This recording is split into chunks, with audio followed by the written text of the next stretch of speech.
Hey, hi, hello, hi, happy 2022, everybody. Happy New Year-ish.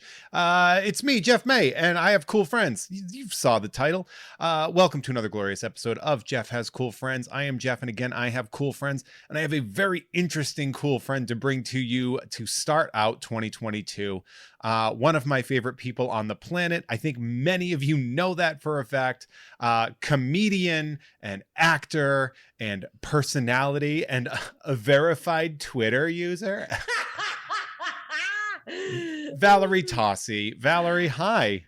Hey, I'm so glad you brought up the verification because I just want to make sure that everyone knows and that everyone knows. It wouldn't have been long for it to get brought up anyway. Not by me, but I just... Oh, of course. Yeah. Are you kidding me? I was planning. In fact, I was like, I can't believe that if he doesn't use this as part of my bio, I'm going to be very upset. Well, it is funny because I asked you if there's anything you don't want me to talk about, and you said, don't not talk about my Twitter verification that I just got. I am insufferable, and I will remain so. So, do you think it's going to change your life? I think that the feeling that I'm feeling right now will carry me through a couple of days of the Omicron surge. And that's all I could ask, really. Right. Wouldn't it be really funny if somebody found this in a time capsule after we all died from the Omicron variant and they were just they were way off? Jeff May, ever the optimist. Very interesting. You were my first guest on the prequel of this show, the previous version of this show. That's right. You were my first guest. They brought you on. They were like, bring Valerie on. And I was like, that bitch ain't even verified. Why would I bring her on? And they were like, just do it. And now... That's right. You broke me. You know what I mean? Like you broke the story and everybody was like, we got to get on board. I feel like I broke you in several reasons. I think we broke each other in several reasons. There's a lot we could do. It's 6-hour podcast. We could try to do a full podcast during the pandemic and it would fail miserably, but we could try. We did try. We did try. We did try to do a podcast together and it was just, it's weird because we have such a good rapport together, but it's like all of a sudden when the pressure was on with a structure, we were both like, oh, absolutely not. I had notes and you did not like that. I wanted to throw myself over a bridge. I was like, I'm happy to be your guest. I was like, hey, Val, maybe don't roast me for the whole show because that will get old. Listen, I'm just trying to give the people what they want. Fair enough. I will accept that. So for those of you that did not hear the pilot episode of the previous show, Valerie, you have been in a lot of really incredible stuff. I'd say most notably for I think for my listener base, but also for you, would be Stand Against Evil, where you essentially played an avatar of Dana Scully, who was also your hero. That's true. I like to think of it as Discount Scully, but Avatar is cool too. Kirkland brand Scully. Yeah, Kirkland Scully. But I got to do that. And truly a case of me manifesting stuff that I just wanted because everyone was like, you kind of look like her. And I was like, I think I willed my face into looking like her slightly. I had a friend that willed himself into becoming a professional wrestler. Like he was cool. In high school, we backyard wrestled and he was like, oh man. And he was in good shape, but he was just like a regular high school kid, And then he's like, someday I'm going to be in the WWF or whatever. And then like his body was like, that sounds like a great idea. And then made him 6'5". What? And then he was in the WWE for a while. Which I've never seen anybody just be like, no, this is going to happen. And then, he worked really hard for it, but, also that his body was like, yeah, man, let's be huge. Let's get massive. So good for him.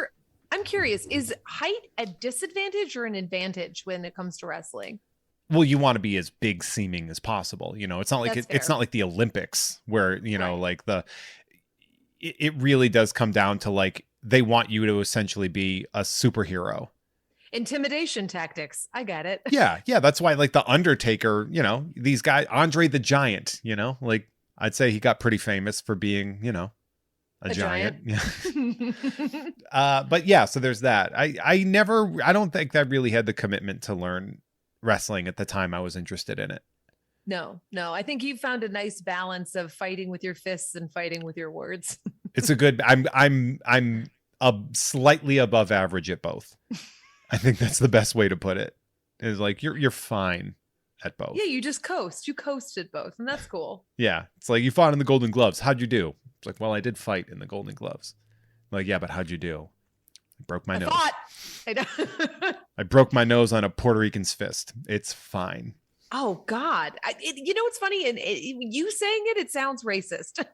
Dude, he was great. He went pro. Damn. His name was Mario. I was supposed to spar with him before, but we never got into it. We never contacted because he was from the town next to mine. And I kept trying to set up sparring sessions with this kid, and he was never available. And then when we get there, I ended up fighting this guy and was winning. And then and then turned right into his hook, and he shattered my nose. Oh man. Yep. And now you shrug like it's no big deal, but now others, such as myself, have to suffer the consequences of somebody snoring when they sleep on their back. All right. So I guess we're just jumping right to that thing where we sleep together. Everyone knows. I don't know why we're trying to play like we're not. I know. I'm trying to put with the wrestling thing. I'm trying to keep kayfabe. But yeah, we are dating. We have dated, off and on for, 3.5 years now. It's a real will they won't they situation. Yes, but about murder. Yeah, we're like a vengeful, aggressive Ross and Rachel. Yeah, that's fair. Like, what if Ross and Rachel had family members that were most likely racist? I know. Like Boston Ross and Rachel is really funny. We were on a break. Break, all right? Listen, it's not my I didn't mean anything, all right? She doesn't even like Kino. Yeah. Yeah, the Rachel haircut is just like a ratty nest of a bun at the top. With like with off-colored highlights. I feel like you're just describing my hair and I don't like it. No, like those, what do you call it? Yeah, you get it. Yeah. All right. You know how it works. Remember when that was the thing when girls were getting like blonde and really dark brunette streaks all in their hair, and they were like get the red streaks too, and it was like I think Kelly Clarkson's hair is like that on her first album, if I remember correctly. It's like on the Breakaway album. It's pretty strong. That's how she spread her wings and learned how to fly, by looking like somebody that works at Rob Roy. Hey, listen, we don't take Kelly Clarkson's name in vain when she has two of the greatest Christmas albums out. Okay, so we can talk about it. There it is. I want to talk about our favorite pastime. Something that we do kind of a lot. I think it's actually becoming a slight problem. Yeah, we had to have this talk because we play Dr. Mario on the NES Classic kind of a lot. Hours. We lose time. Okay. We do lose time. And it's weird for people that are like their own bosses and have to be creatives. And it's like, man, I got to get some research done for this show. And you're like, yeah, but also we could play another round of Dr. Mario. Yeah, it's not great because I'm like, I got 5 articles I have to write. Okay, but maybe just like 2 more levels. I don't know. Yeah, it is. I would say that this is very, very interesting because obviously I'm going to talk more about you, but we can talk about us because, hey, it's us. It is really interesting that it's 2 freelancers that are dating. It's almost like each one of us is like, but are you going to get a real job? Or both of us are just betting on the other of who's going to hit first, where we're like, okay, look, somebody needs to be the breadwinner. Not it. I guess I got to make another damn podcast then. Yeah. Like what a ridiculous, like what a millennial thing. Is just like 2 freelancers that are just like, I need money. I will do another podcast. Yeah. That's why we're going to start having affairs, just so we can have people pay for our Honestly, I think that's a fair trade. I got to be a sugar baby. I'm going to find that. How would that happen? I want to do one of those. I got enough. I feel like you'd be more of a sugar bodyguard. Yeah. I get a lot. And when I say a lot of, I mean barely any compared to what you must get. But like, I get a lot of dudes messaging me that are like, so let me see that ass. And I'm like, no, you don't want to. You know what's funny? You don't want to see that. I actually, you make it sound like I get a lot of creepy DMs. I've gotten the occasional, but like the thing that I actually love the most is that most of my fans are also nerdy. And so the DMs I get from randoms are usually pictures of people's pets. And I'm not going to lie, I love this for me. Do you think that's nerdy, having a pet? No, but I think it's nerdy that like, instead of sending dick pics, they're like, look at my schnauzer. Like, yeah. They're like, want to see my wiener? And it's a dachshund. Hey. Yeah, it's an actual dog. That was a lazy joke. So we tried to get a podcast off the ground called Do I Really Have to Watch This? And I thought it was That's it was right. a brilliant idea. We had the art ready to go. Music was being produced where during the pandemic we were going to force the other person to watch something that that the other one wanted to watch. And I really liked the idea, but I'm glad we didn't do it. But I'm glad that yeah. I think we could probably have a podcast together at some point, but a lot of things would need to click into place. Yeah, that's a weird. It's almost like it's like working with your spouse, where you're like, this is, and especially in a situation like this where it's a podcast where sometimes things get heated, and you're just like, oh man, I don't know if this is a good idea. Yeah. We're creepy. Heated. When have things ever gotten heated, Jeff? Oh, I don't know if you remembered I can't even say that straight. I'll just have to send you a series of texts between us from about June of 2020. Oh no, what's that? Oh no, my internet kicked out. Oh. Yeah. Yeah, no, that things got weird. But we ended up rebounding well, I would say. We barely want to kill each other right now. Yeah, I think we're like what is it that like flowers sometimes but not all the time, and then kind of you think it's dead and then it kind of comes back. I'm sure there's like a plant or some shit. This is a terrible analogy. Are you just making up a fictional plant? I'm trying. Are you just trying to be like, those things that I just came up with in my head? This is the analogy I'm going with. Yeah, the thing that I'm trying to say to make you feel better that probably doesn't actually exist, but I'm really reaching right now. Yeah, but hey, you know what? We all got there. So you recently were featured in the Boston Globe, which is sort of like the towny version of winning an Oscar. I mean, you're not wrong. The attention from that article, I bathe in it. Like, I truly do. Yeah, I mean that's pretty great. So what was the impetus for that? I'm asking like I don't know. This is how interviews work. I'm pretending I don't know. But like, why were you in the Boston Globe? Tell the people, Val. Well, people, your girl has her debut album coming out called Beach Trash, and that is coming out January 21st. Great title, by the way. Thank you. Brilliant title. Oh, did somebody help conceive the title? Yes, somebody helped conceive the title, Val. I also like that we both have come up with each other's titles for stuff, and we will never let the other one forget it. I won't say what the other one is though, because I don't think you've announced it yet. But yeah, I'm really stoked about the album. The label that I'm working with has a publicist that's helped pushing stuff out, and they were able to get me an interview with the Globe. And the journalist that I talked to was such a sweetie. He lives in the town next to where I grew up and it's like, if you're wondering how small of a place that I'm from is, both myself and his son at one point worked at the same restaurant, just not at the same time. What's the restaurant? Oh, the Hungry Traveler, kid. The Hungry Traveler. I have eaten there. It's good. You didn't have a good experience, but the food is excellent most of the time.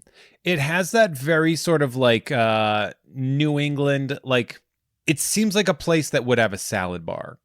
It does. Okay, that tracks. So it has a salad bar. It does have a salad bar. What are you talking about? I didn't see the salad bar when I was there. I just got fancy seafood stuff. Oh God, it's so good. Yeah, because you're originally, I mean, you're from Salisbury, Mass, right? Which is northest of the North Shore. Yeah. So originally born in Lynn, lived there till I was about 10. And then my family moved up to Salisbury. Yeah. So you quickly adapted to Beach Trash, which, because this sort of title came about. And I love that we have this connection in there because we were talking and I said, yeah, I'm farm trash and you're beach trash. And you were like, excuse me? I'm like, yeah, that's what we are. I'm farm trash and you are beach trash. They're different. And then the other version of that is city trash in Massachusetts. They're the three kinds of trash you can be. The trifecta. Yeah, the trifecta. You're right. It's like being a place from like Worcester, Massachusetts, where you're city trash, or Boston, I guess, too. Or you can be from a place like Charlton, like I am, which is very small, which is farm trash because I grew up on a farm, or you can go to a place that's a bit more densely populated and has a lot more, places where you can buy boogie boards. A lot of boogie if you boards. have a place down the beach called the Discount House, yeah, that's where. Hell yeah. Hell yeah. But it's funny too, because I remember as a kid growing up, like, so the high school I went to was Triton Regional High School. It's in Byfield, Mass. And it's a regional high school. So there's like 3 or 4 different towns that go to this. Yeah, we had 2. And it's funny because, all the other kids in the other town were like farmy towns, but most people from those towns had money, but Salisbury was like, just such like they would call us like, oh yeah, all the beach trash from Salisbury. And so I'm just like, oh yeah, I'm gonna lean the hell into that. Like it's fun. It's pretty great. Yeah. And so you got the album, you recorded it in obviously Indiana, where the mecca of comedy.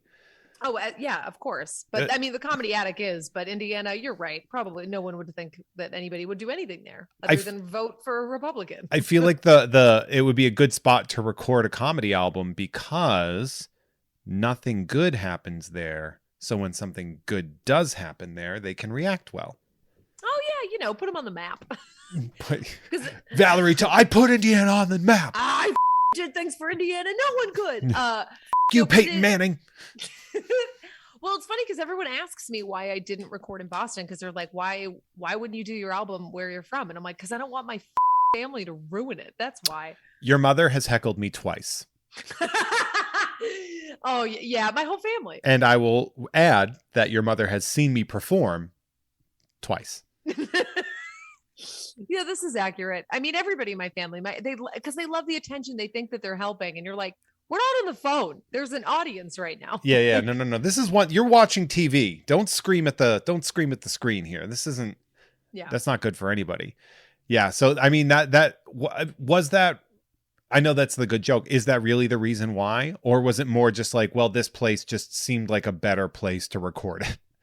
Yeah, I mean, so the club that I recorded at was the Comedy Attic. Shout out to them. They're in Bloomington, Indiana, a nice little liberal college town in the middle of a red state. And it's a wonderful club. It's one of the first clubs I got passed at when I did their festival. Jared that runs it is lovely. Just they really care and they really do the work on making sure their lineups are diverse and putting on people of color and women and they have the audiences trained really well. So they're very respectful. And that was a big factor too, where it's like, you only get a couple of shots to get the recording. And so I really wanted to do it in a place that was kind of already known for that. Like I've had a few other friends that have recorded their albums there too. And they were already kind of set up for success.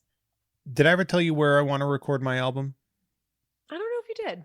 In the auditorium of the middle school that I taught at. Oh, I mean, that's not the reaction that I was going for, but that works. That's cute. Well, the only thing is though, is that it probably wouldn't be very good because I'm assuming if it's an auditorium, the ceilings are really high. Well, yeah, but you'd mic the audience out. It'd be fine. Yeah, but I think you'd lose a lot of, I mean, listen, I don't want to, on in your cereal. I mean, it's not taller than like Carnegie Hall and been recorded there. Several times, I would think. Do you have Carnegie Hall money, Jeff? No, I have Charlton Middle School money. I got a lot of their money over the past over a decade.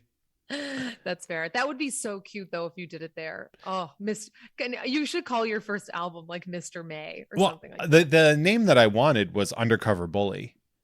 That's the name that I wanted for my album. I've wanted for quite some time.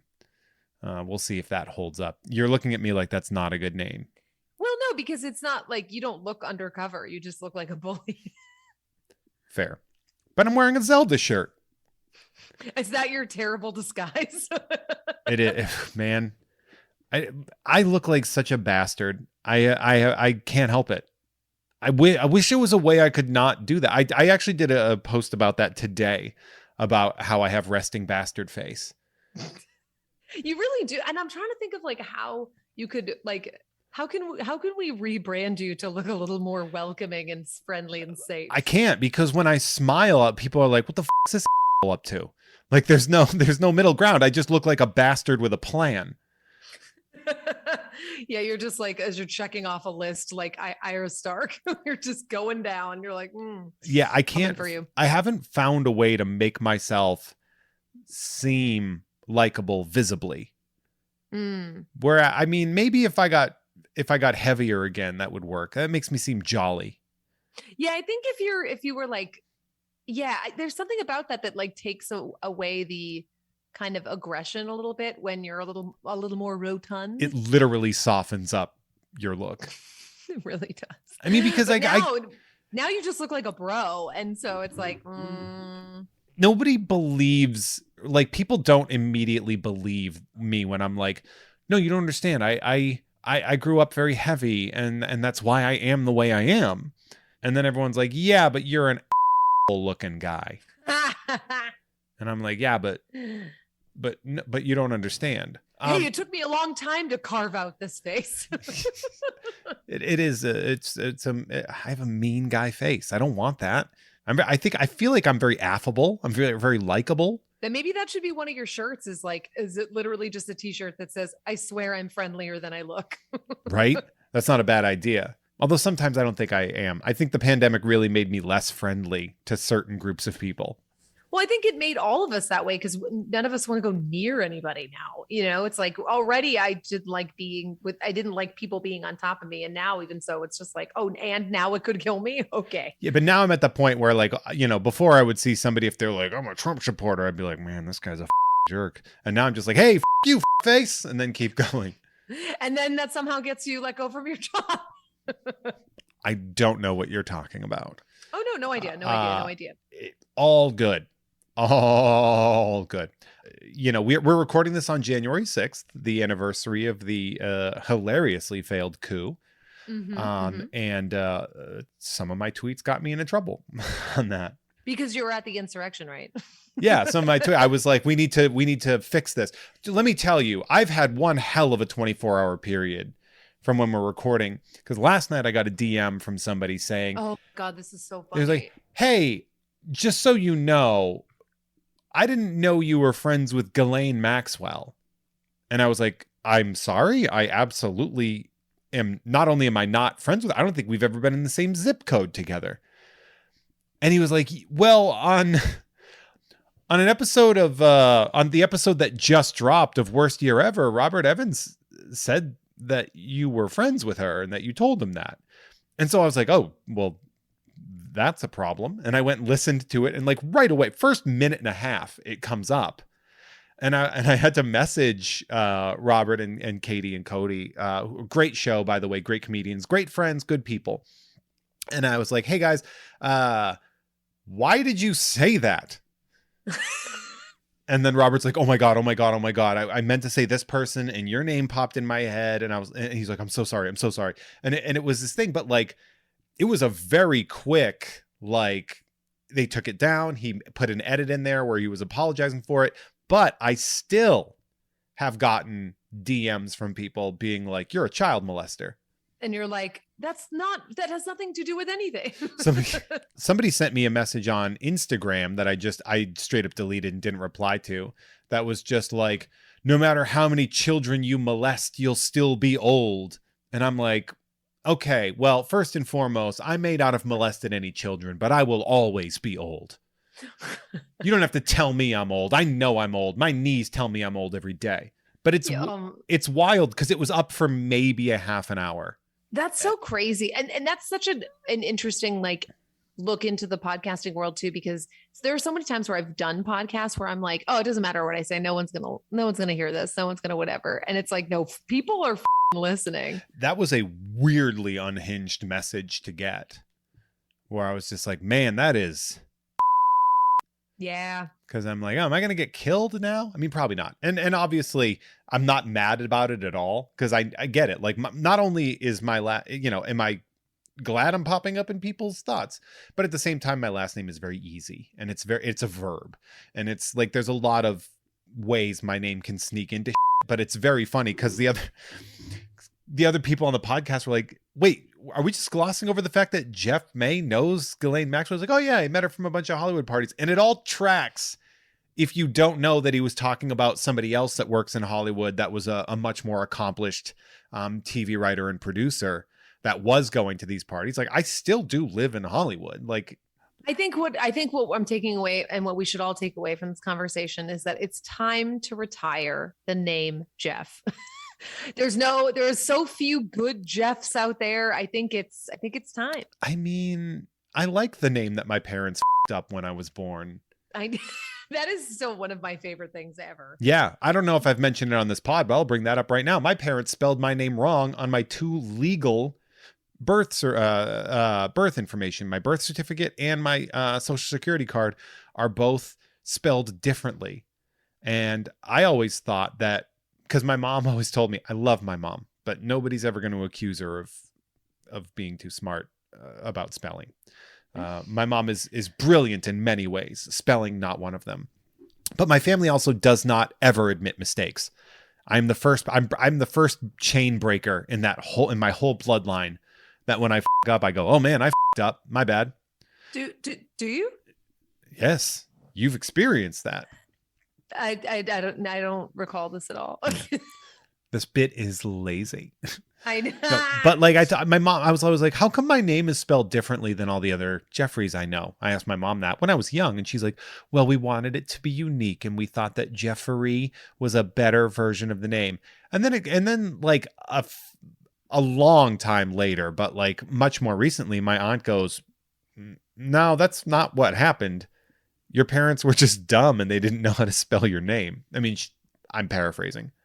But I also feel like that gives you just a evergreen argument ender, where if your mom is just like, I'm the parent here, and you're just like, yeah, well, you can't even spell your own kid's name right. So I caught my mother in a 38-year-old lie. I was like, Mom, you told me that you liked the way it was spelling this way, but this is how it's spelled on my birth certificate. And she's like, yeah. And I was like, what the man? You just let me have non-matching legal documents for my whole life? Even after 9/11? Oh, God. And I'm sure it hasn't caused you any type of strife at all when it comes to any type of tax or legal document or passport or anything like that. I will add, surprisingly easy to fix. Really? I literally went to the Social Security office in Burbank and was like, hey, this is up, right? And the guy goes, yeah, we'll get you a new card. And then they just fixed it. I just brought in my birth certificate. This was pre-COVID, right? Right pre-COVID, yeah. Okay. I was going to say nothing is that simple anymore. I was like, I couldn't even get a reservation at the Genius Bar for my new computer, and you just waltz into the Social Security building. Well, what? I got to be honest, like if you ever need something municipally done, get it done in Burbank. It's so easy. Nobody's ever there. If you ever need to go to like get your registration, just go to the AAA in Burbank. Oh, I always forget I can do that. So easy. Okay. I hate it. Everything's so much smoother in Burbank. Like it's such an easy transition of like where like you go to the DMV in Hollywood and it's just like 8 people dying in a row of 600 people. I know. Ugh. I spent my whole birthday at the DMV one time, the one in Hollywood, because I didn't realize I needed to get my license. I forgot that it expired. And then as soon as I walked out after the license, I watched a car T-bone another car, and I was just like, this is great. This is a good birthday for me. That's so insane. Yeah. Now, one thing I'm going to say, we're going to talk more about you. Obviously, this is all about you. I was going to say, is this podcast about you or is this podcast about me? Things happen. Conversations. This verified deserves her airtime. Verified. I don't know if you guys know this, but on the Jeff May patreon.com/Jeff May, if you sign up for the $10 producer tier, I will say your name or whatever you want me to say, because I have a very low bar as far as what it costs for me to say something. So it's essentially an extra $2.50 a month will get me to say your name on here. So I would like to thank the producers at the producer level of my Patreon. And I'm going to say their names. And Val, you can say whatever you want. You can react to these. We can have fun with them. These are some of the people. And I would like to add that this is a new list started for the year. Some of you may have been subscribers and your name did not make this list. That's because you didn't check your messages on the Patreon that gave you the link and said you need to sign this up here. If you need to get that name up, just let me know. Anyway, shout out to Big Booty Boy 42069. That can't be real. Yeah, that's his Christian name. Oh, well, can I have his info? Well, I will say it's spelled differently on his birth certificate than it is on his Social Security card. That was a lazy bit. You. The most well-prepared dead guy. Shout out to jumping rope is a sport that I like. Jeff May definitely doesn't, though. That's not true. I love jumping rope and I love sports. Big Bad Bollock. Oh, shout out to Jennifer Fendelander. Shout out to at AV Foundry. We stan a Mike Stanton. That's true. I was going to say, I know that handle. Oh yeah. Hi, Mike Stanton. We love you. We still have some of the nuts and things that you sent us. Some of the millet that, dude, the AV Foundry went to a dry goods store at the beginning of the pandemic and sent us survival. Shout out to Patrick Dorr, Bart Fardigan, a different Steven, apparently. Shout out to Huey. Shout out to Nerd Numbers. Shout out to at Vagina Sideburns. That's me. Yeah, is it? No, you know the answer to that. That's for the Patreon exclusive. Infinite thank yous to Andrew. I put producer on my resume, McGuire. Shout out to Rudy. Jerks hate cool films. Rueda. No, gotta love that. You're going to see a lot of JHCF acronyms here. Jeff hates competitive fun, for example. Goji, shout out to Goji. Shout out to Kool-Aid Molotov is ready for the revolution. Just make sure you're on the right revolution. We're recording this on January 6th, Kool-Aid Molotov. Calm down. Yeah. Jared Wayne, I always forget how to say his name. Forget because I've never actually learned. Shout out to Bartholomew Martinez, the fartiest of Martys. A lot of fart gags in this one. Yeah. Shout out to Funky J. Show me in the rules where it says a dog can't play basketball. Gray Man of the Nightmare Potluck. Everyone is welcome at the table. Shout out to Jeff uses Deep Blue Sea memes to break bad news. That is how several people found out that Betty White died, was by me using a Deep Blue Sea meme that I wrote. Shout out to Tyler Wilgus. Shout out to Asking Seven. Kimball, the casual Frankenstein. It would be nice to see Frankenstein. Yeah, Frankenstein's always wearing a suit. Yeah, let him breathe. Yeah. Let's get him a nice suit, a nice bespoke suit for Frankenstein. Give him a nice hoodie. Earl of Slander. Shout out to Steven. Shout out to Mr. Billy Beck. Shout out to Mike Gouts. Shout out to Lisa McCarty at Comics Book Girl. Comics with an X and girl with a U. Just Pivo. Ooh, Dr. DNA. Oh. The scene in Meet Joe Black where Brad Pitt dies. Oh my God, these are so funny. Yeah. Here's one they wrote this in the first person for me. So this is great. I'm never going to have a history podcast, you little shits, so stop asking. Why? That's work. Don't ask why. Don't be on their side about it. I am. You're so smart. It's annoying. You should have it recorded. Somebody pointed out that Radvertising is going to be essentially a history podcast. So that's what's fine. Funny is I was just going to say that. Yeah. I was like, that's kind of, People have mentioned that. They're like, actually. Oh, actually, the title of that podcast, who came up with that? Man, it escapes me. Some beach trash. Oh, okay. Shout out to Instagram and Twitter's at Bob_of_skull. Jeff has collectible fungus. What? That's weird. Lemming Malloy. Shout out to Batman Beyond Lost Soul. He used an electromagnet. Shout out to Norm from Cheers. We love Norm from Cheers. Like Norm from Cheers. Burrito Mouth. Shout out to Instagram's. Oh man, I haven't had a burrito in so long. That sounds so good. Don't you dare, because I have tried to get a specific burrito with you several times and you shot it down one time, to which it ruined my favorite shirt with your option. Don't blame your sloppy eating on my don't it was all your fault. dare. Anyway, at ZTP Whiskey on Instagram, Taurus Bulba, hey, can I borrow your copy of The Iron Giant? I'd like to see a good Iron Gianting come back. That is an old school Unpops joke right there. We got some people very upset when we had people just ask them on Twitter to borrow their copy of Iron Giant. Oof. Jay Moore did not appreciate it. Mike Favorman didn't either. He lost his mind, called everyone gay. What? Why? Because he's a piece of shit. Oh, no, I remember who that is now. Yeah, he's a predator in the comedy world. Sucks. Yeah. He sucks. Shout out to Children Love the Meat Millie. Kelly says, get your booster, you gaslighting dip turds. How many of these are there? I'm going to tell a lot of people like me. I'm going to tell you real quick. Your laugh so strong that it didn't even register on the mic because your mic cut it off because it was too good. Wow. I don't like being silenced on this podcast. Don't look at me. Look at your mic. Your mic did it. Who's the master? Show enough. Alternate Bruce Leroy. So he put two things in and I told him two things. Lisa Harden.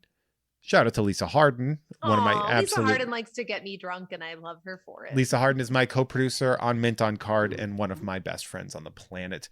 Shout out to Jessica Robertson. Shout out to Silius Ruby. And of course, I didn't kill my wife. Which methinks the gentleman doth protest too much. But that being said, shout out to all those people. And again, if you are a member of the $10 producer tier at patreon.com/JeffMay and your name did not get in there, you got to check those DMs, man. I gave you the link. I gave you all the clues, Mr. Police. You could have saved her. Also, I feel like you just outed yourself with how much money you're bringing in from this podcast. And I'm kind of like, yo, buy me a burrito. I buy you so much burritos. Oh my God. But will you bring one from the place tonight though, before you come over? That should make the podcast, right?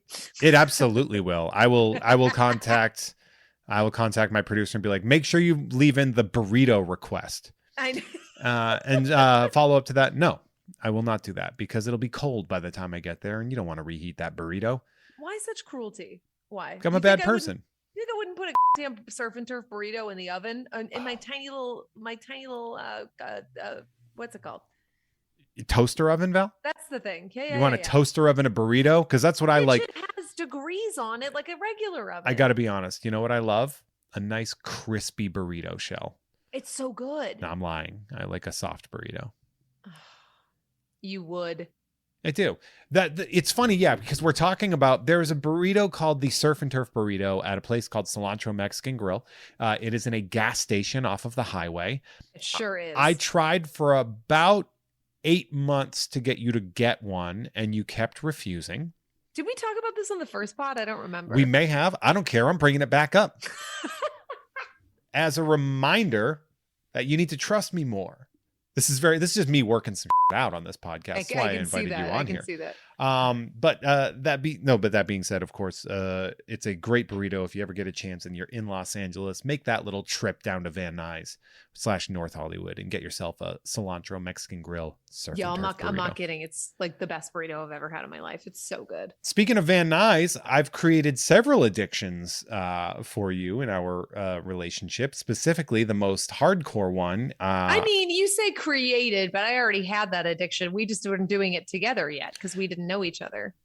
I feel like I gave you a big push in this direction because our first date is actually was at a place called Ace Gogi, all you can eat gogi in Van Nuys. They also, and the reason I brought you there was because they have an incredible pinball room. They sure do. And now we are officially in a pinball league together. We are such dorks. we are in a competitive pinball league. It's a lot of fun. Yeah, it's there's nothing better than Jeff in a competitive setting. I'm going to be honest here, rude. I actually, it's funny because I think maybe because we're not competing against each other, that it's like, it's fine because we're like competing against other people in our groups. But I'm glad that we're not competing against each other. No. But although I think we will be because I'm in the C group and you're in the D group. And these groups do not compete. However, no. D for the size of my boobs. it's for the size of them rocking tits. Size of these. Yep. I'm sure that's what everyone wants to hear is Jeff commenting on my tits. I think everyone You're wants welcome. to see more than hear that story. So sorry, there's no video content for this. I asked. Yeah. It's weird you're wearing a corset on here. Good for you. Can you imagine if I was actually doing Yes. that? Oh, you'd be so thrilled. Yeah, I know you can imagine it, you grosso. Oh yeah, that's so gross of me. How dare you sexualize me? I'm trying to keep it clean for the kids. Who gives a shit about the kids? Kids don't listen to this podcast. I don't know. Maybe my little brothers do. Little brothers, hit me up on Instagram if you listen to this podcast. Let me know if you want to see dem titties. No. They are still children, Valerie. We will. I'm not saying I would do it. I just want to know if you'd like to. This never goes the way I plan. Nothing goes the way that I think that's a pretty good sum up of our entire relationship. That's fair. Life is what happens when plans go awry. But you love pinball. It's something that you really enjoy. So tell me about it. Like, what is it about pinball that you love so much? I really love that every table is different, like the art on all the tables are so fun. And I don't know, like pinball's been around for so long and it's so cool that you get to watch it kind of progress throughout the years, playing like the very old tables and versus playing the new tables. It's funny because you think of it as a wholesome pastime, but a lot of people don't know that it actually has like pretty rock and roll roots because it was banned for 30 years in the States. And so I don't know. I just love it so much. I really do. That's an example of like Christian moralists coming in and like freaking out over something new. And they were like, they're stealing coins from children. The children. What about the children? And Man. then it's like, I mean, they're in an arcade as opposed to like going and running amok somewhere and like robbing. So, I mean, to be fair, that was happening during the arcade trips. Have you ever seen a movie set in the 80s? Well, that's when it was legalized again. We're talking about back in the day.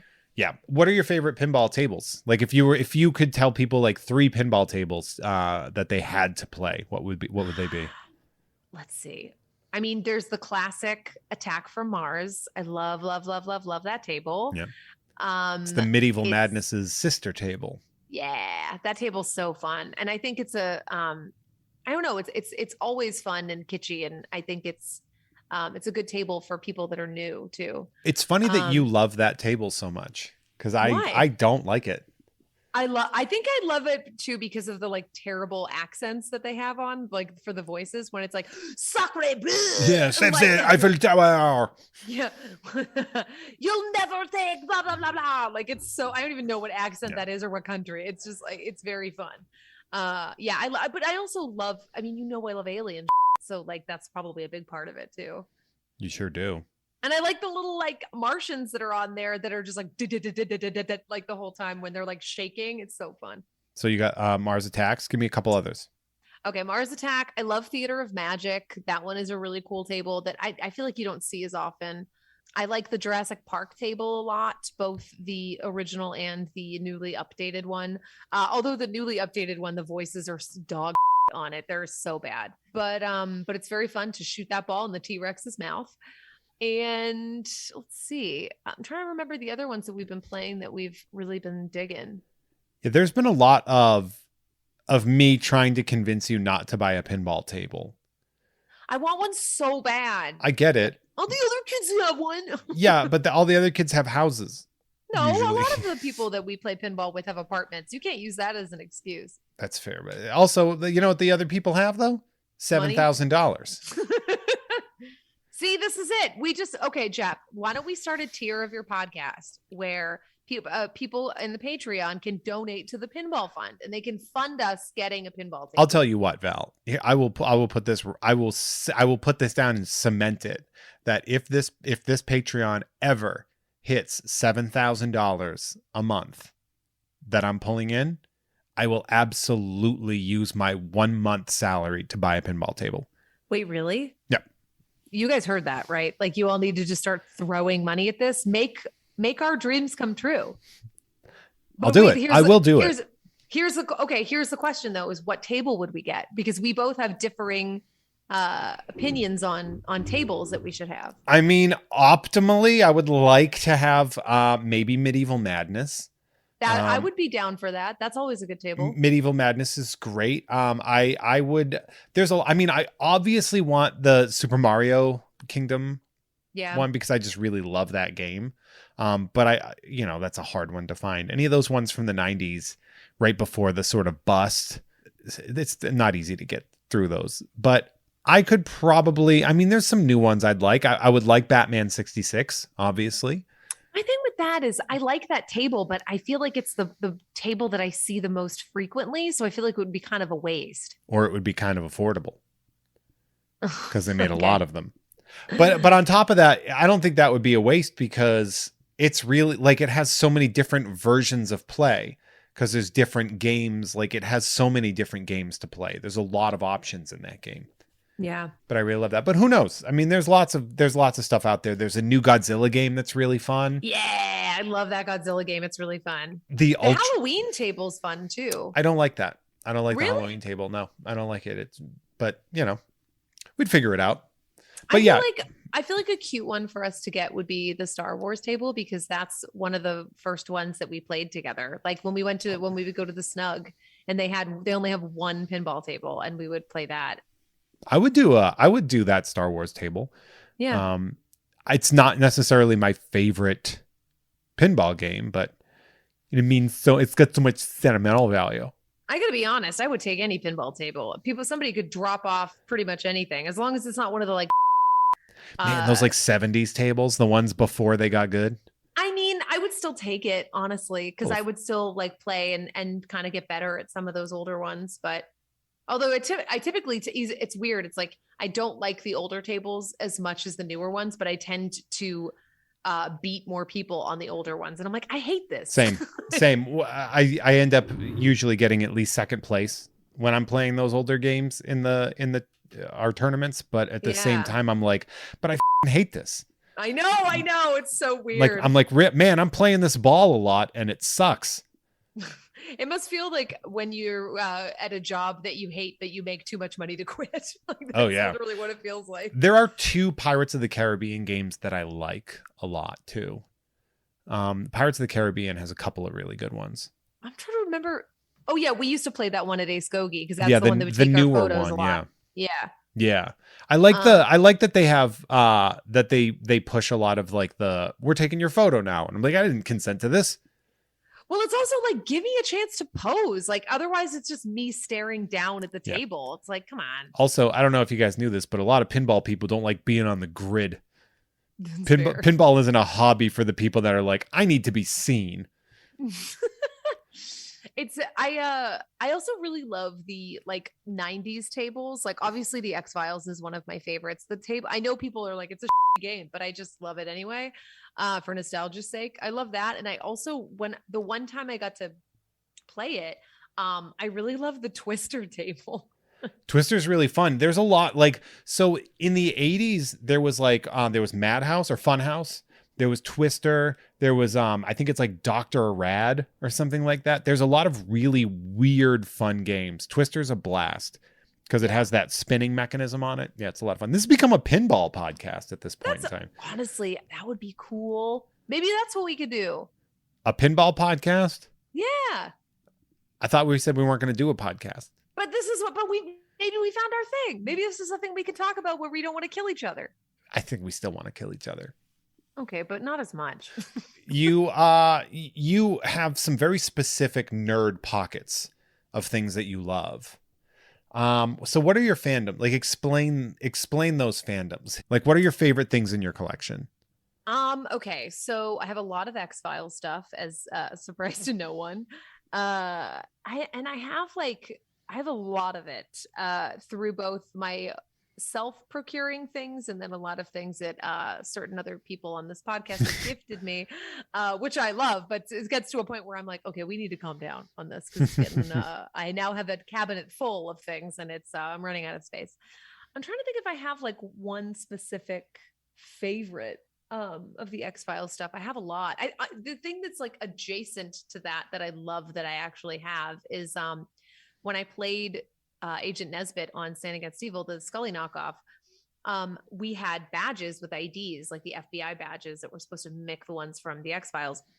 And I loved that I got to use it. But then like a year after we did the show, I think somehow, and I have no idea how they got it, but the fan club of the show got a bunch of props from the show, and they sent me that like wallet badge thing, and so I have the actual prop of it, and it's got like my face on it and stuff, like in the full Scully gear, and it's so rad. I'm so happy that I have that. That is really cool. And shout out to guest of the show and very cool friend Dana Gould for, I mean, you mentioned the story on the old podcast, but you actually met him when you got kicked out of Comic-Con. I sure did. And then a year later, I got to make my triumphant return, not only with a badge in hand, but also on being there for the premiere of the show that I got cast on, because I got kicked out of Comic-Con and met Dana. So that's a pretty cool story. But that is such a cool and unique thing to have, where like a lot of people's grail pieces are you know, things that were mass produced, but they never particularly bought. But it's cool that you have something that's very specific to you and a memory.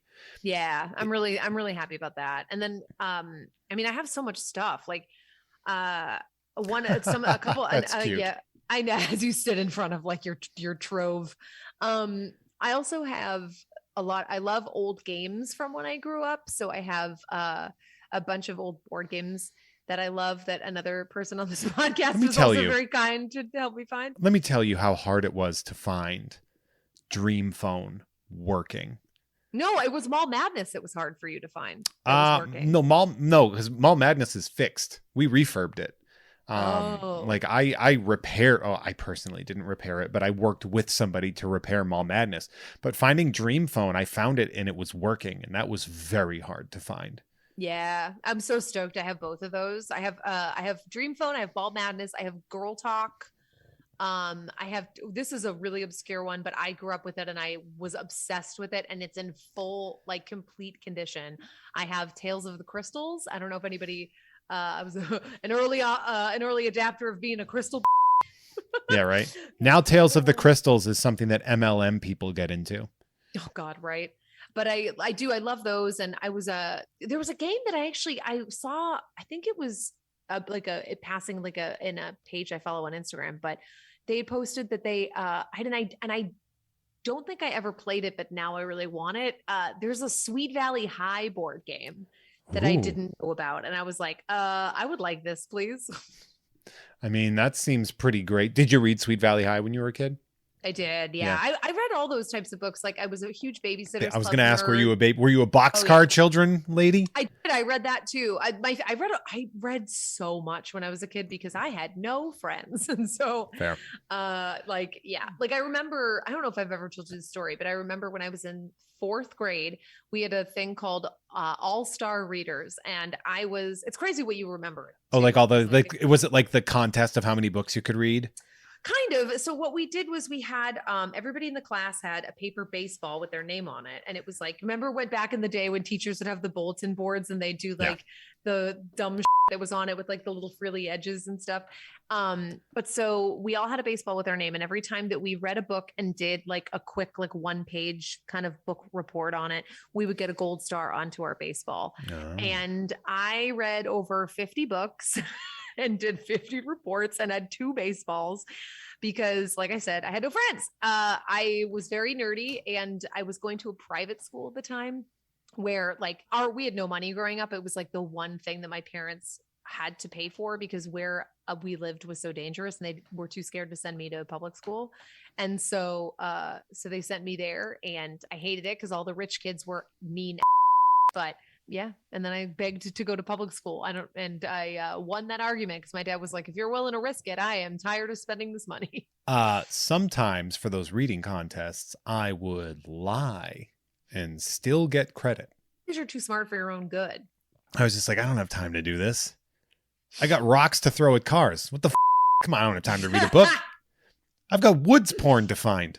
I've got produce to hit with a baseball bat. I was an adult technically when we did that. Yeah, we used to play produce baseball every Easter. And we did it for 10 years. That's so insane. And on the 10th anniversary, we just went all out.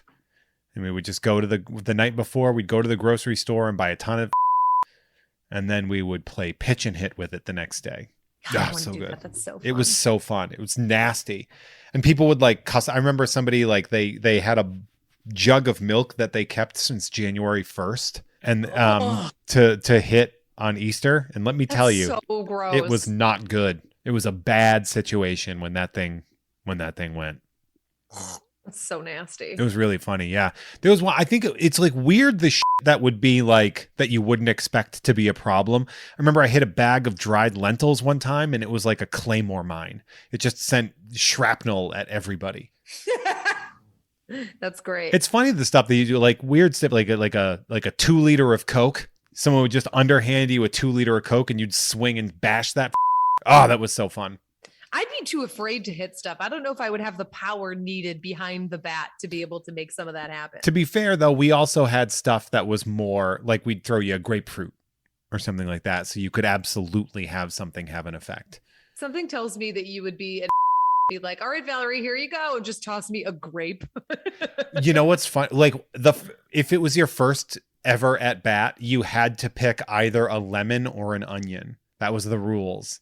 Is you had to hit either a lemon or an onion as some sort of like hazing ritual because it was such a rite of passage. Yeah, because it sucks. God, that was fun though.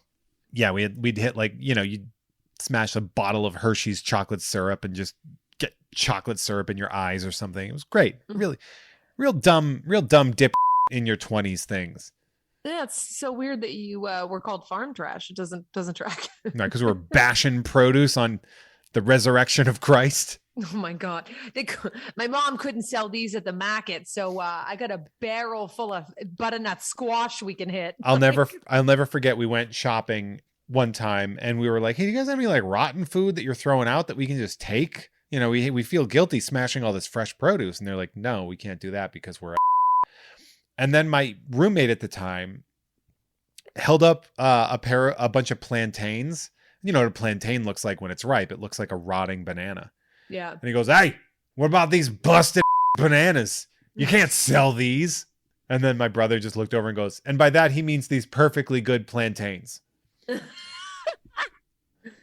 It was always a lot of fun. So yeah, you're really big into X-Files, Jurassic Park, a huge thing for you as well. The Creature from the Black Lagoon. Yeah. I mean, just from an aesthetic perspective, it's such a cool thing. It really is. And like, I have a bunch of figures from that the Super 7 guys have done. I have this beautiful poster that another great person gave me. You have 2 beautiful posters. Oh yeah, that's right. Because you have the one from Spoke Art and you have the Attack Peter.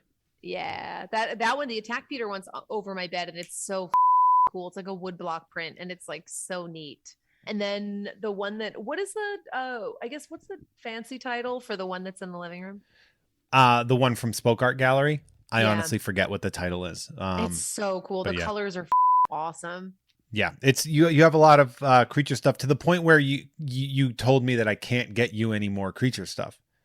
I think I need to put a moratorium on like kitschy stuff in general until I finally find a place for some of the stuff that I haven't hung up yet. Because I still do have a lot of stuff that needs to get framed and hung. I'm going to be 100% honest with you. That is not going to be honored. So sorry. I am not surprised by that. Yeah, no, but you were good this year. You got me some practical stuff, which was nice. I did. What did I get you that was practical? Oh, well, Jeff got me the nicest knife set I've ever had, which honestly could be to his detriment at some point if he pisses me off. But I have been cooking a lot more, so that's been on the positive. Sort of like a gift to myself. pretty much. But yeah, it's this beautiful knife set because I desperately needed some. You got me that. You got me a couple cast iron pans that are dope. I made a really tasty scramble in them today. The real clutch was the Papasan chairs. So as we have mentioned, we are obsessed with Dr. Mario. And before, like my TV is on like a like entertainment center thing, and we would have to sit on the floor because those stupid controllers for the NES are so short. They're like a foot long, so you can't comfortably sit on a couch because it's too far away from the damn TV. So we would be sitting on the floor, sitting like cross-legged, just ruining our necks. Yeah, just getting And a so, full-on neck strain. Yeah. yep. And then Jeff decided to get me these dope Papasan chairs that are super comfortable, and they're really cool because they fold up so you can put them away if you want. But they just really round out the room. And then we have been living in them and just putting our feet up on the damn entertainment center, playing Dr. Mario. And I mean, we both just at one point will look at each other and we're like, this is all right. Yeah, this isn't the worst thing in the world. I want to go back to the album. Okay. I want to talk about how long it took for you to get it out. Because the other thing that we haven't discussed, because I haven't had you on a show since, is that you went on Conan like 8 minutes before the pandemic started. It's so dumb. And I honestly think it might be my fault, because now that my album is coming out, Omicron is surging too, right before it comes out. And I'm like, why am I cursed? Yeah, that's something you did, right? It feels personal, to be honest. Do you feel like your momentum got stolen? Yes, 100%. Because I think it was a combination of the fact that I did it right before Christmas. And so things were already quiet and shutting down and stuff anyway. And right as we were getting ready to come back from that and to kind of start capitalizing on it, that's when the whispers of COVID were starting. And it was all downhill from there. It was such a bummer that I really couldn't get to capitalize on it. Both myself and Mohamed Al-Shiki were in the same boat, where we have commiserated about that fact. Yeah. And so now, do you have a plan to sort of rebound from that? I mean, obviously the album is coming out, but anybody can put out an album. So do you No, let me rephrase. You can get an album out. Like I've seen some terrible comedians put albums out. You are not that. You're actually quite talented. But how do you find that? I'm not just going to make this fluff, man. I have questions to ask. No, I know. How do you rebound from that? How do you make the album heard and visible in a time when sort of that first, because Conan was great, but also Conan's done. And that's the other thing too, is not only did it just kind of peter out, but the show ended. And I was like, damn it. Live stand-up is on a temporary hiatus. So, I mean, obviously you're doing, podcasts when you get a chance, but there's only so many of those. Now that's not true. There's infinity podcasts. Well, it's funny because I had been thinking about doing an album anyway, but I kind of just kept putting it on the back burner, just being like, you're not ready, you don't have enough material, or you don't want to burn stuff too soon. And just all of the negative kind of self-sabotaging fraud complex stuff that you tell yourself. And finally, when the pandemic hit, and I truly was just felt so, as a lot of people did, felt so out of control of your own life, that I was like, okay, well, what can I control given this environment? And so I realized that, I have the ability to give myself a deadline to set up when the recording would be. I have pretty much a full year to be able to try to get up enough where I can create a cohesive, 45-minute to an hour set and run it. And I could kind of build it before things started to come back. So one of the things that I did was I had written down all my my joke kind of titles. Whenever you make a set list, we kind of all have I mean, I know you know this. I'm saying this. Yeah. For you make an outline of your jokes. Yeah, you make an outline of all your jokes. It's your set list. And so I took all the titles of my jokes and wrote them down separately on index cards, and then kind of just spread them all out over the floor and tried to piece them together like a puzzle in whatever order made sense. Because a lot of people, they kind of are very jarring in the way that they cut from joke to joke. And I really like to have a through line where it kind of makes sense. Mm-hmm. And so I worked on that during it, and finally I did have to push the recording date once, because it was supposed to be, I was originally going to record it my birthday weekend of 2021. And then we were still, the vaccine was rolled out, but we were still locked up tight. And I was like, I haven't been on stage in a year. I was like, there's no way I can do this. So we pushed till the end of the summer, and that gave me time to build the tour over the summer and get to do it. And it's just so nice to feel in control of something, and also just have a tangible thing you can hold to be like, hey, this is 7 years of work that I did. And that to me is really neat. Yeah, that is very interesting. It's interesting that we had this, you and I diverted our comedy attention, whereas you went sort of whole into the stand-up, and I shifted a little bit less from stand-up and more towards the podcasting thing. And we're both doing great. Yeah. And it is funny because like I definitely tried to lean into other stuff. Like I was doing some voiceover stuff from home, like for a couple of small companies, and just trying to figure out what I could do from home to, that was viable because, before I bartended for, at the same spot for 7 years. And then I lost that job when COVID hit. The bar isn't even there anymore. Like they couldn't make it through. And I was like, what am I going to do? And even now it's like the first time in my life, like I know like you've been a freelancer for a long time, but like this was truly my first time ever not having a steady day job and just trying to like figure it out. And it is terrifying. I don't know how you guys do this. It's like so anxiety inducing. What, having to be your own boss forever? Yeah. And just kind of like, I don't know, just it's so scary when you're breaking away from the comfortability of knowing, like, I mean, working in the service industry still has its variables of if you'll make enough money or not, because it's all subjective to if it's busy or not and relying on quote unquote the kindness of strangers. But it is like, at least you're getting some money and a paycheck from just showing up, where like freelancing, it's like it's such a hustle, like it, because you're already doing hustling with stand up, that like to add your survival of everything else on top of it too, it's scary. Freelancing is something that I've tried to steer clear of as much as I could, unless I'm working for and with my friends. Like I guess technically I'm a freelancer when it comes to Tom and Jeff Watch Batman and the Unpopular Opinion shows, but in reality that's just me working with my friends. They make money and then I get some of it, which I guess is me, a roundabout way of me explaining how I freelance. But freelancing for companies at this point in time, I don't even know. That's kind of what I'm doing. And it's so weird. There were times like the value that is placed on writers is so these days. I remember I had a viral tweet that went really well. And one of my bosses at my old freelancing jobs is like, hey, do you want to turn this into an article?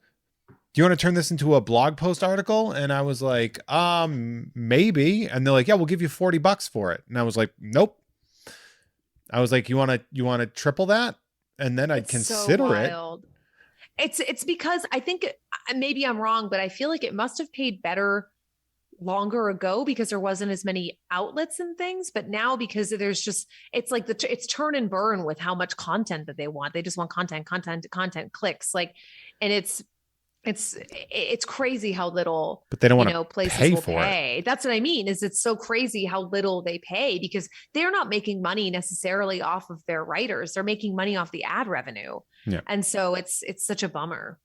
It really is one of those situations where Facebook is one of the big reasons for that. Of course, we know a lot of the online comedy venues that we saw, the reason that unfortunately, Cracked took a hit and fired a bunch of its most talented people was primarily because Facebook lied about how important video content was. Mm-hmm. So a company that made its bread and butter through article writing, then shifted to video, it failed, they lost money, and they fired everyone. That's so yeah. And now I guess they're trying to fight their way back, but it's almost like the damage was done. I hope they can get back, obviously, because the brand was good. And, so I have friends that still work for them, but. Yeah. And it sucks too, that they burned a bridge with a lot of people that, that worked for them and put a lot of blood, sweat, and tears into it. That now it's like. I mean, the only positive thing is like they've been bought so many times that the people that screwed them over no longer own the company, I think. So. Yeah. But that's also goes to show you how commoditized.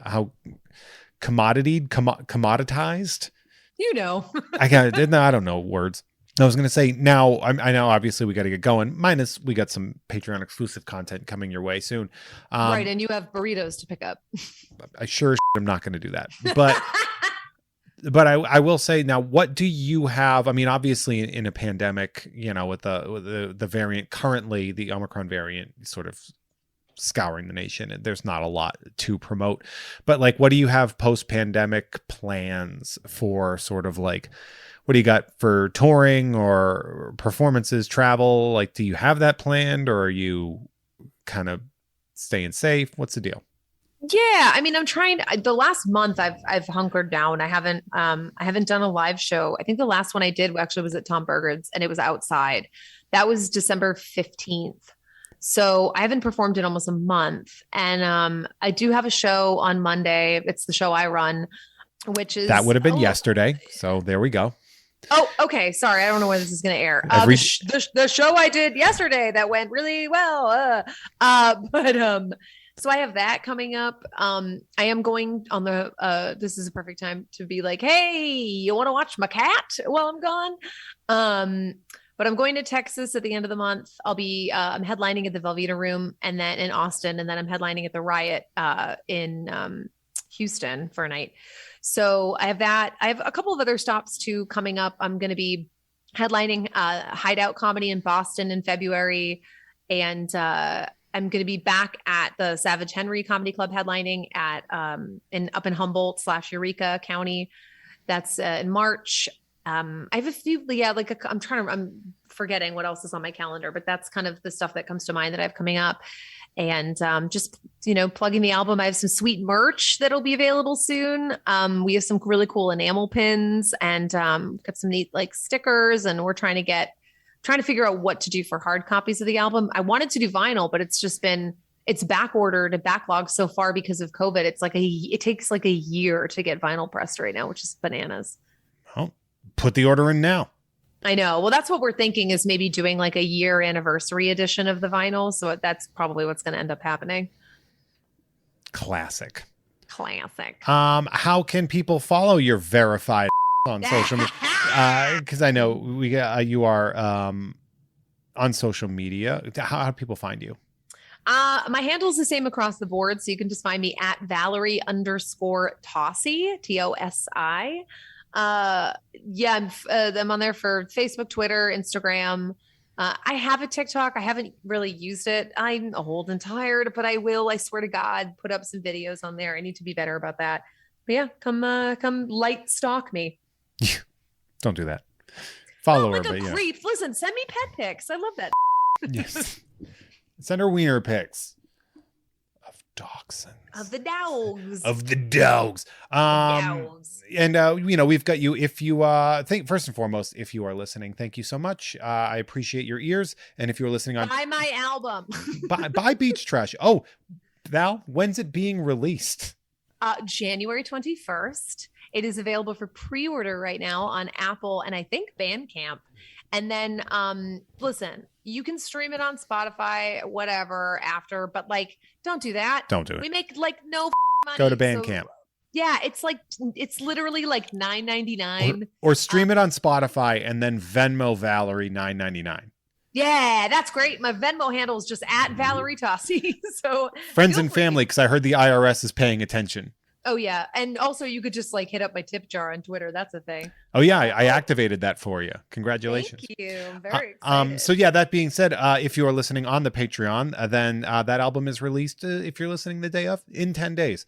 If you are listening for free, this week it's going to be released on Friday, the 21st. So definitely check that out. You can check Valerie's social media, in which I know her Twitter has that link pinned, so you can check that out. Get on it. If you are listening on the Patreon, thank you so very much. I greatly appreciate it. And if you're not, head on over to patreon.com/JeffMay so you can listen to this show early with all the swears left in. On top of that, I could even say your name if you want to sign up for that. You got Fine with Kim Crawl, the monthly show. Plus, I'm going to get advertising out. I'm working my ass off on it. It's a lot of work, but we'll get there.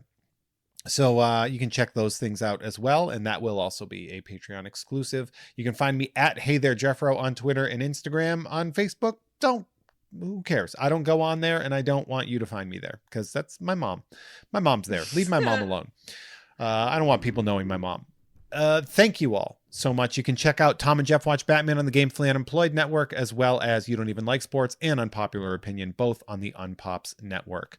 Valerie, you got any last words for the freebies? Yes. If Jeff doesn't bring me a burrito, we're breaking up again. Oh, wow. This is going to be an awkward post on Tuesday because I'm not getting you that burrito. God, so mean. I'll come get you and we can go get it together, but I'm sure it's not going to be bringing you a cold burrito.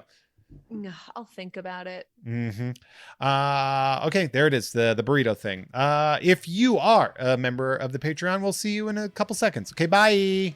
You just showed me your cat instead of saying goodbye. Oh. Bye. Bye, everyone.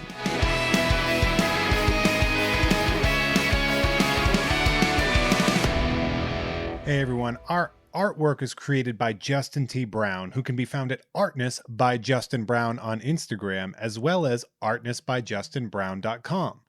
That dope music you heard is by Troy Nababon, available at Troy Nababon on Instagram, as well as at troynababon.com. Nababon is spelled Nababan, and